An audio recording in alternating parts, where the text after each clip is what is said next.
Hi, welcome to the Gamesplainer. I'm Jeff the Gamesplainer and today I'm Gamesplaining Deep Blue. So it's been a year since my original Gamesplanation for Deep Blue. What do I think of it? Do I still like it? Have I even played it? I'm glad you asked.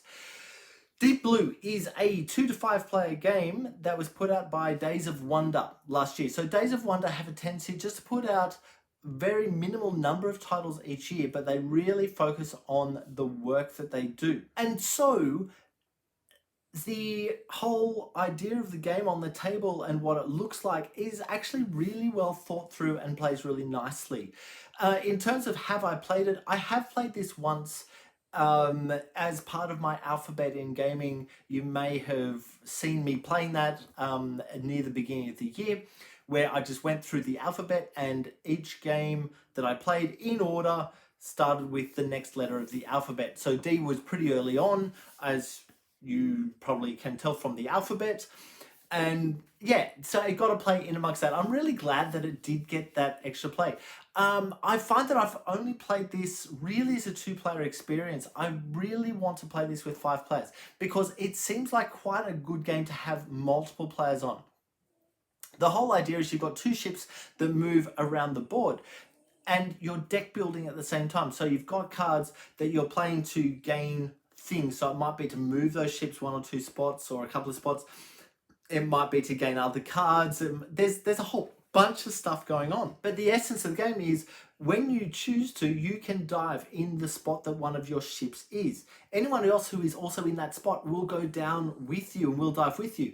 You're then just drawing gems out of the bag and the color of that gem says what is happening. So if you draw out too many of the blue gems, you run out of air. The whole idea is that you want to have something that's going to stop you from running out of air, so cards in your hand that will stop you from running out of air, so that you can force the other players to have to drop out of the dive. But you need to stop before you take too many of those gems that cause you mischief, and you don't have cards to fix, because then everyone loses. There's a real pusher-like element on it. I really appreciate it. I really like it. There's a whole bunch of little treasure chests in the box that seem like they're why bother, but you know what? They're kind of cool, and you put the money that you manage to get from each dive, you put that into the treasure chest, so no one actually knows how much you've got, how well you're doing, or any of that. In fact, you don't even know until the end where you actually count it up and score the points. You don't know. And I kind of like that. I found with the 2-player game that each of us was actually piggybacking on what the other player was doing. And so we were continually both going down, both going down, both going down.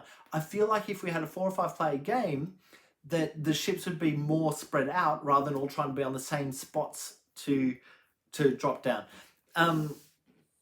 That's just me and my thinking. I haven't actually played it with a higher player count. I really should and I really want to. I think this is a worthwhile game to have in your collection, but I'm saying that pretty much about any of the Days of Wonder games. Each year when they bring the Days of Wonder game comes out, I was like, yes, I will get that. And it's very likely going to be a good game, so I don't have to even worry about what the game is. I just go, publisher, I will get that game.